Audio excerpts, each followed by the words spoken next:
Hello guys, welcome to another video of Technospike. और हमने एक जो प्रोग्रामिंग सीरीज का स्टार्ट लिया हुआ है कि हम to become a good programmer और एक बेसिक ऑफ प्रोग्रामिंग को अंडरस्टैंड करने का जो हम मींस एक स्टार्टअप हमने लिया हुआ है, ऐसे कि हम उसको from the very basic to the very advance तक स्टडी करने की कोशिश कर रहे हैं।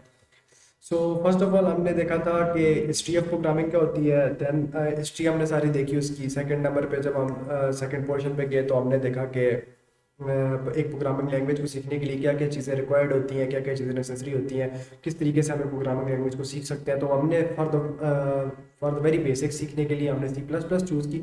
सी प्लस प्लस बाकी लैंग्वेजेस जो आजकल रिलेटिवली मतलब इस वक्त मार्केट में मौजूद है उनसे काफ़ी ज़्यादा डिफिकल्ट है।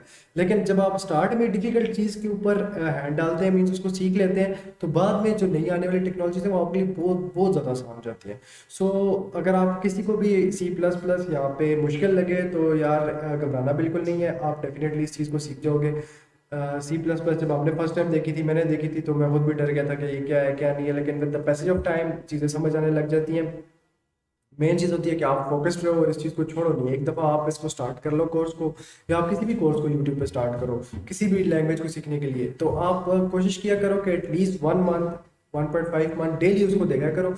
देन उसके बाद आप उसको क्विट करा करो, क्योंकि बीच में छोड़ देना जो होता है ना वो बेवकूफ़ी होती है। सीख जाता है बंदा, थोड़ा सा टाइम लगता है, बंदा यूज टू हो जाता है उन चीज़ों के साथ, गेट लॉन्ग हो जाता है, मीन्स उसको फिर वो चीज़ें समझ आने लग जाती हैं, ईजी लगने लग जाती हैं। So without any delay just let's get started with the code we were working on. So हम जो देखेंगे चीज़ वो है, फर्स्ट ऑफ ऑल अपना कंपाइलर खोल लेते हैं।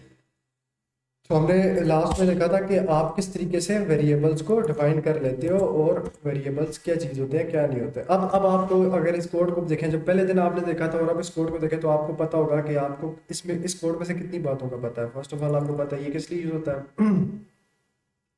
सेकेंडली आपको पता है ये सेकेंड लाइन किस लिए यूज़ होती है।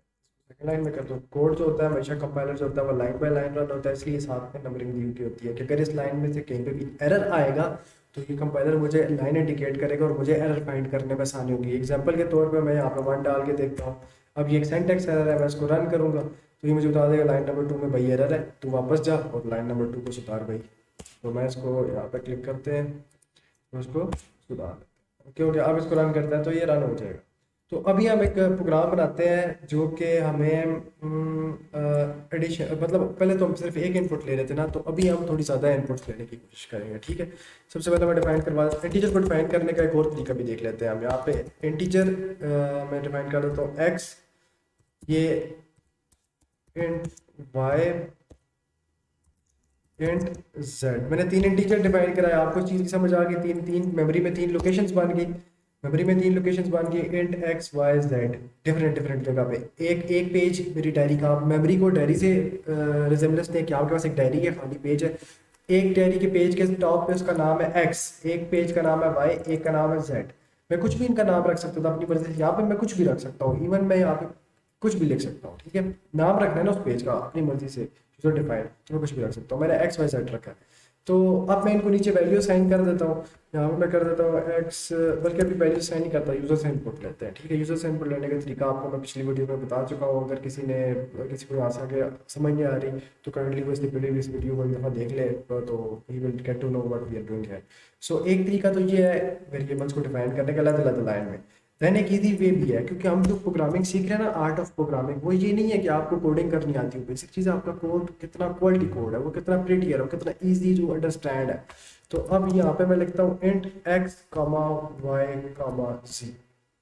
अब अब आप मुझे खुद देखे बताएं कौन सा वे ज़्यादा कन्वीनियंट है, ये वाला या ये वाला। एक लाइन में काम हो गया, ये तीनों डिफाइन हो गए। ठीक है। तो आप सेम इस तरह यूज़ करेंगे तो कंफ्यूज नहीं होना, ये बात समझ जाए कि ये इसका भी वही सेम ही मकसद है। इसमें एक ही जगह पे हमने उनकी इंटीजर टाइप, मतलब उनकी डेटा टाइप एक जगह पे डिफाइन करवा दिया हमने, जो 3 पेजेस थे, और उन तीनों पेजेस के नाम दे के कामा से सेपरेट कर दिया, उसको बता दिया कि ये तीनों पेजेस इंटीजर टाइप के हैं और उनकी वैल्यू एक्स वाई जेड है। अब मैं यहाँ पे अगर कहता हूँ जी सी आउट इंटर करो एक वैल्यू एक्स, या एंटर करो एक्स की वैल्यू कर लेते हैं। यहाँ पे आप कुछ भी लिखवा सकते हो अपनी मर्जी से। एंटर करो एक्स की। ठीक हो गया सर। उसके बाद हम यहाँ पे क्या करते हैं, इसको टर्मिनेटर लगाते हैं, ठीक है, यहाँ पे करते हैं सी एन, ठीक हो गया। अब सी एन का करूँगा मैं, क्या चीज़ सबसे पहले सी एन करनी पड़ेगी, एक्स। अब यहाँ तक क्या हो रहा है, अब यहाँ तक पहले मैंने 3 पेजेस लिए, मतलब मेमोरी के ऊपर 3 लोकेशंस बनाई, उन तीनों को एक एक नाम दे दिया, ठीक है। उसके बाद मैंने जब कोड अगली लाइन पे आएगा, कोड रन होगा, तो वो क्या कहेगा, कोड कहेगा कि इंटर करो एक्स की वैल्यू। उसके बाद कंप्यूटर अगली लाइन पे जाएगा, वो बोलेगा जी मुझे इनपुट चाहिए, और जो भी इनपुट देंगे आप उसको, वो उसको एक्स में स्टोर कर देगा। ये बात समझ वाली है, उसको एक्स में, एक्स वाली मेमोरी में जाकर स्टोर कर देगा। जब तक आप एक्स की वैल्यू इंटर नहीं करेंगे, यहाँ से आगे प्रोग्राम रन नहीं होगा। तो हम इसको टेस्ट कर लेते हैं एक दफ़ा। देखें यहाँ पे आके ये ब्लिंक करने लग गया। इसका मकसद क्या है कि कोड यहाँ तक रन हो चुका है, इससे पहले पहले तक सब चीज़ें रन हो चुकी हैं। तो इस कंप्यूटर ने सबसे पहले, कंपाइलर आया, उसने क्या किया, यहाँ पे 3 मेमोरी में लोकेशन बनाई है, एक्स वाई जेड, उनमें भी कुछ भी नहीं पड़ा, सिर्फ उनके नाम रखे हुए हैं। उसके बाद उसने अगली लाइन यहाँ पे रेट पर आया, उसने कहा जी इंटर करो एक्स की वैल्यू, तो वो हमें उसने डिस्प्ले करवा दिया, इंटर करो एक्स की वैल्यू। अब उसने अगली लाइन में मैं कहा सी इन एक्स। अब जब तक मैं एक्स को इंटर नहीं करूंगा तो ये प्रोग्राम एंड नहीं होगा। मैं यहाँ पे इंटर करता हूँ 10, तो ये लो जी भाई प्रोग्राम एंड हो गया। अभी मैंने क्योंकि इंटर तो करवाया लेकिन उसको डिस्प्ले नहीं करवाया, तो अब हम कोशिश करेंगे कि इंटर करवाने के बाद उसको डिस्प्ले भी करवाएं, ठीक है। तो स्टार्ट करते हैं यहाँ पे, अब इसको डिस्प्ले करवाते हैं। यहाँ पे करते हैं जी सी आउट, और सी आउट क्या करना है, एक्स। या हम कर लेते हैं जी आपने जो वैल्यू इंटर की है वो है, यहाँ पे हम इसको डिफाइन कर देते हैं एक्स, ठीक है। अब हम इसको रन करके चेक करते हैं। मैं एंटर करता हूँ 20, आपने जो वैल्यू एंटर की है वो है 20। तो अब हुआ क्या है, बेसिकली इसने मैंने जो वैल्यू इधर तक तो कोड हमने कर लिया। यहाँ पे जैसे ही मैंने एक्स में कोई ना कोई वैल्यू स्टोर की है, वो वैल्यू मैं यहाँ पे प्रिंट कर रहा हूँ। तो जैसे ही वो कोड इस लाइन के बाद मैं वैल्यू एंटर होने के बाद अगली लाइन पे आएगा, तो ऑटोमेटिकली एक्स में जो वैल्यू स्टोर होगी उसको डिस्प्ले कर देगा, ठीक है। अब इस चीज़ को हम जरा और क्लियरली समझेंगे, मतलब यहाँ तक तो मुझे पता, तो आप लोग सब समझ गए होंगे क्या है क्या नहीं है। फिर भी किसी को कोई भी किसी किस्म की कन्फ्यूजन है तो वो मुझे नीचे कमेंट में मेंशन कर सकता है, मैसेज कर सकता है, I will always be available. लेकिन मुझे पता है यहाँ पे बच्चों को कन्फ्यूजन होती है, काफ़ी ज़्यादा बच्चों को जो प्रोग्रामिंग सीख रहे होते हैं। अब कन्फ्यूजन जो होती है वो मुझे पता है, मुझे मेरे टाइम पे जो कन्फ्यूजन हुई थी वो भी मैं आपके साथ शेयर करूँगा। बड़ी मुझे एक जैसे कह लें अपनी ज़ुबान में कहते हैं चवल सी एक कन्फ्यूजन हो गई थी इस पॉइंट पे, कि मैं समझता था कि यहाँ पे जब हम एक्स की वैल्यू एंटर करते हैं तो वो उस टाइम पे ही यहाँ पे डिस्प्ले हो जाती है, मीन्स यहाँ पे डिस्प्ले हो जाती है। मुझे नहीं पता था कि वो हम कहीं पे भी जाके उसको डिस्प्ले करवा सकते हैं। आपको मेरी बात की समझ नहीं आई होगी, लेकिन अब मैं इसको क्लियर करता हूँ। अब मैं यहाँ पे क्या करता हूँ, इस लाइन को ख़त्म कर देता हूँ, ठीक है। यहाँ पे मैं कर देता हूँ सी आउट करते हैं। आपको मैं समझाता हूँ मैं क्या कहना चाह रहा हूँ। अब मैं करते हैं भाई जान वाई की भी वैल्यू एंटर करो प्लीज़। अब मैं यहाँ पे सीन कर लेता हूँ वाई। उसके बाद हम कर लेते हैं सी आउट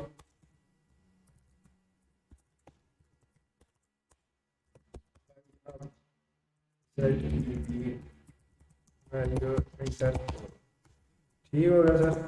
ये मेरे इस तरह रोमन लिखने का मकसद ये है कि आपको कोड अंडरस्टैंड करने में वो आसानी होना, क्योंकि बच्चे समझते हैं कि ये जो मैंने ये जिन्हें कहते हैं स्ट्रिंग्स लिखी हुई हैं, ये basically as it is display होने के लिए लिखी हुई है ना, इनकी कोई लॉजिक नहीं होती। तो ये समझाने के लिए कि ये सिंपल है, आप कुछ भी लिख सकते हो यहाँ पे अपनी मर्जी से, वो एज इट इज स्क्रीन में डिस्प्ले हो जाएगा। ये समझाने के लिए मैं ये वर्ड यूज़ करता हूँ।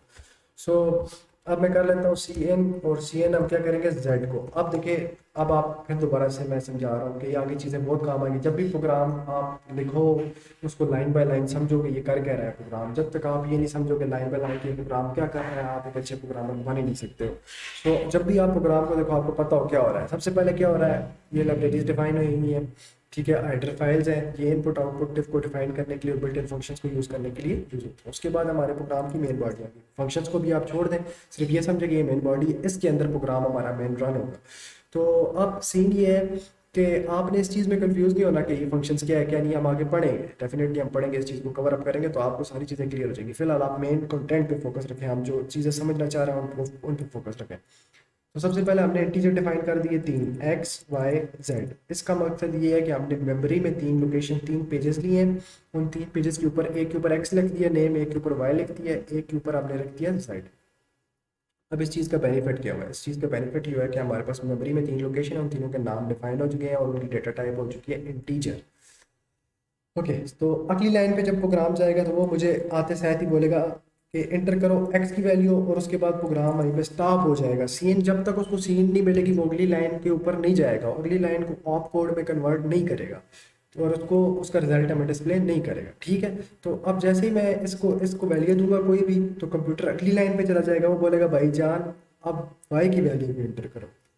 अब जब तक मैं उससे बाद उससे अगली लाइन पे जाएगा सीन वाली पे, जैसे ही सीन वाली लाइन पे आता है ना प्रोग्राम रुक जाता है। जब तक आप वैल्यू एंटर नहीं करते वो आगे रन नहीं हो सकता। ये बात अपने माइंड में फिक्स कर लो।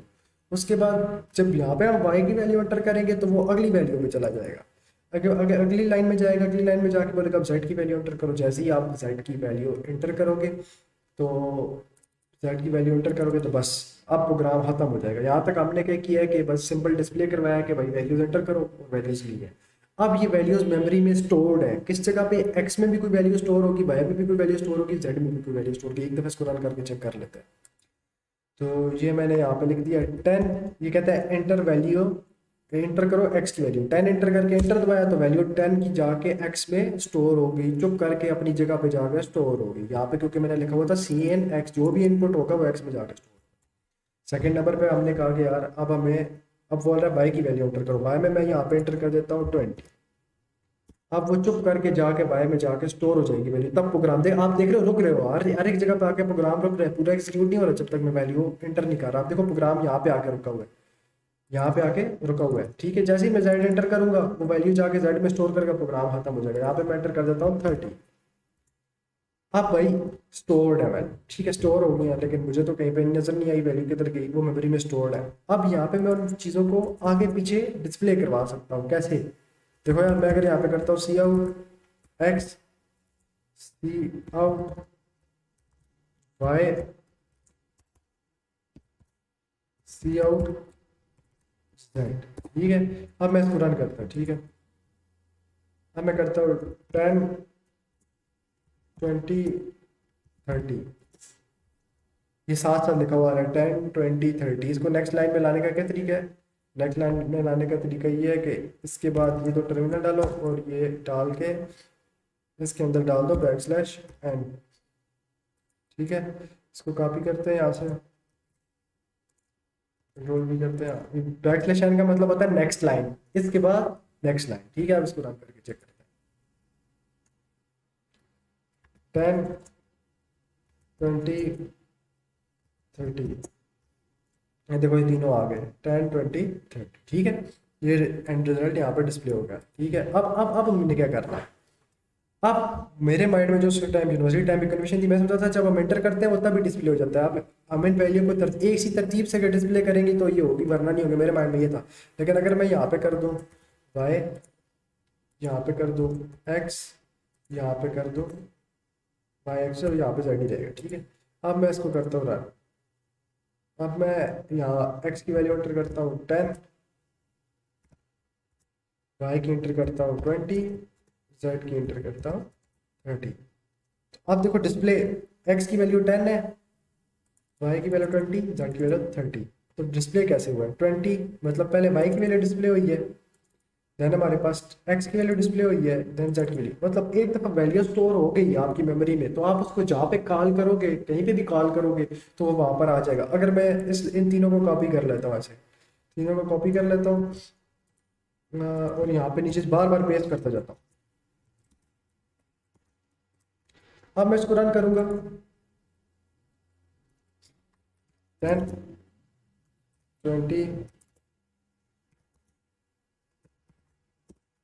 वो देखना आप, ये सारी दफ़ा ये देखो प्रिंट होता क्या होता क्या होता कि जितनी दफ़ा मैंने इसको किया उतनी दफ़ा ये प्रिंट हो गया। ठीक है, अब ये क्यों हो रहा है प्रिंट इतनी दफ़ा? क्योंकि वैल्यू स्टोर है। अब मैंने फॉर एग्जांपल एक पेज पे लिख दिया कि यहाँ से आपको फॉर एग्जांपल आपको बता दिया यार ये डब्बा है, इस डब्बे के अंदर हर वक्त 10 रुपये पड़े रहते हैं। तो आप जब भी जाओगे इसमें से 10 रुपये आपको मिल जाएंगे। तो ये जितनी दफ़ा आप उस डब्बे में हाथ डालोगे आपको 10 रुपये मिलेंगे।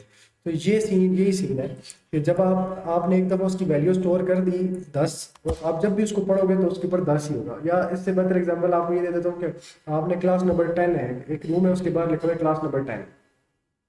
वो क्लास नंबर 10 आपने लिख दिया बोर्ड के ऊपर, तो अब वो लिखा रहेगा जब तक उसको मिटाया नहीं जाएगा। तो अगर उसको मिटा दिया जाए तो फिर आप जो है उसको चेंज कर सकते हैं। फॉर एग्जाम्पल हम यहाँ पे इसको मिटा देते हैं, हम कहते हैं जी पहले वो इंटर करके डिस्प्ले करेगा, डिस्प्ले करने के बाद हम क्या करते हैं, कर देते हैं x इज इक्वल टू 20, ठीक है, और y is equal to 30 and z is equal to 40। अब यहाँ पे बात बड़ी इंपॉर्टेंट है समझने वाली, ठीक है ना।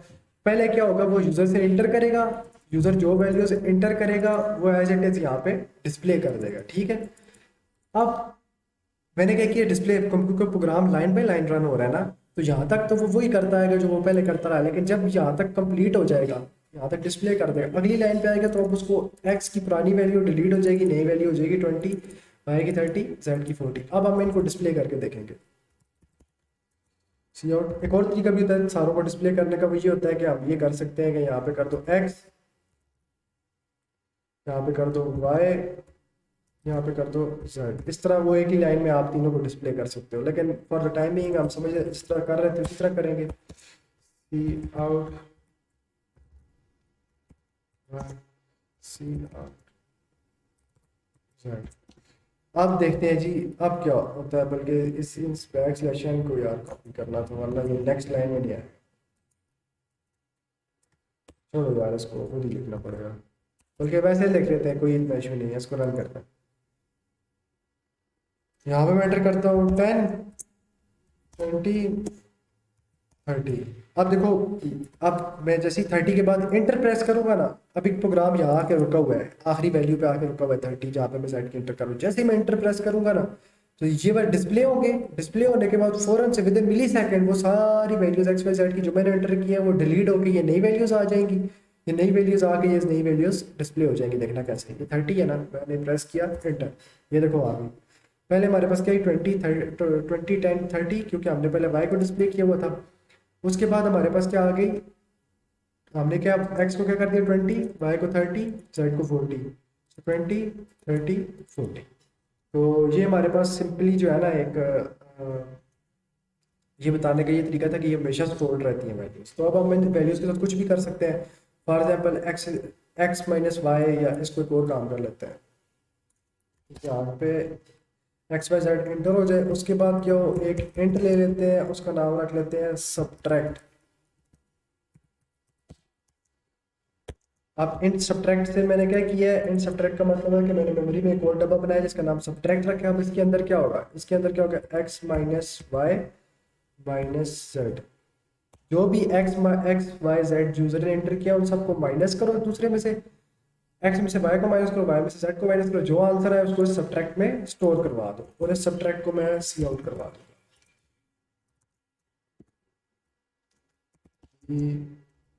Value store in subtract variable is, क्या वैल्यू स्टोर हुई है इसके अंदर, सब जो वैल्यू स्टोर है सब्ट्रैक्ट के अंदर। अब हम इसको रन करते हैं, देखते हैं क्या रिजल्ट आता है। अब मैं x की वैल्यू एंटर करता हूँ 40, y की एंटर करता हूँ 30, और z की एंटर करता हूँ 10। अब आप कैलकुलेट करो ना, 40 माइनस 30 10, 10 माइनस 10 0, इसका आंसर 0 होना चाहिए, देखो एग्जैक्ट 0।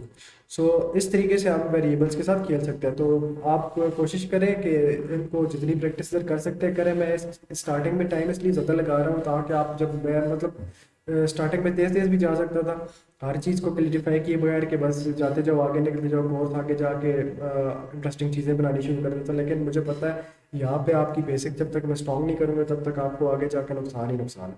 तो इस चीज़ को अच्छे से अंडरस्टैंड कर ले ताकि जब हम आगे जाए तो हमारे लिए आसानी हो। तो यहाँ पे आपको एक बेस्ट प्रोग्रामिंग टिप दूंगा वो ये कि आप किसी भी लैंग्वेज में प्रोग्राम कर रहे हो, किसी भी कंपाइलर प्रोग्रामिंग लैंग्वेज को सीख रहे हो, उसकी बेसिक ये होती है, सीखने का तरीका ये होता है कि आप उसको लाइन बाय लाइन समझोगे, हर लाइन में क्या हो रहा है। जैसे हम इधर नहीं कर रहे लाइन में, इस लाइन का मतलब ये है, इस लाइन का मतलब क्या है, यहाँ पे आके प्रोग्राम क्या करेगा, आपको पता चलेगा ना कि कंपाइलर कर क्या रहा है। जब आपको पता होगा कंपाइलर क्या कर रहा है, तो आप कंपाइलर को अपनी मर्जी से ट्रैक कर सकते हो, आप उससे डिजायर्ड आउटपुट गेट कर सकते हो, आप एक अच्छे प्रोग्रामर बन सकते हो। So guys, this was it for this video.